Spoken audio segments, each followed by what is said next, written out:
ఓం నమో భగవతే శ్రీరామకృష్ణాయ. స్వామి వివేకానంద జీవిత గాథ.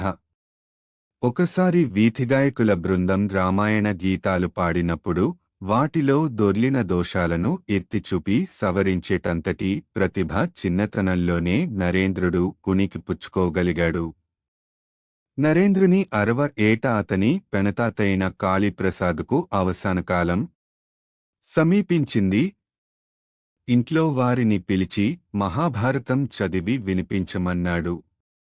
నరేంద్రుడు ఆ గ్రంథాన్ని నెమ్మదిగా చదవనారంభించాడు. గరుత్మంతుడు తన తల్లి అయిన వినతిని భుజస్కంధాలపై ఆసీనురాలిని చేసి ఊర్ధ్వ గమనం చేసే ఘట్టం వచ్చింది. ఆ వృద్ధుని ఆత్మ కూడా దేహాన్ని వీడి ఎగురసాగింది. ఆయన శ్వాస కూడా భారంగా ఉన్నప్పటికీ తన యావచ్చక్తి కూడదీసుకుని, నాయనా, నీకు మహోన్నత భవిష్యత్తు ఉంది అని ఆశీర్వదించారు. కాసేపటికి ఆయన తుది శ్వాస విడిచాడు.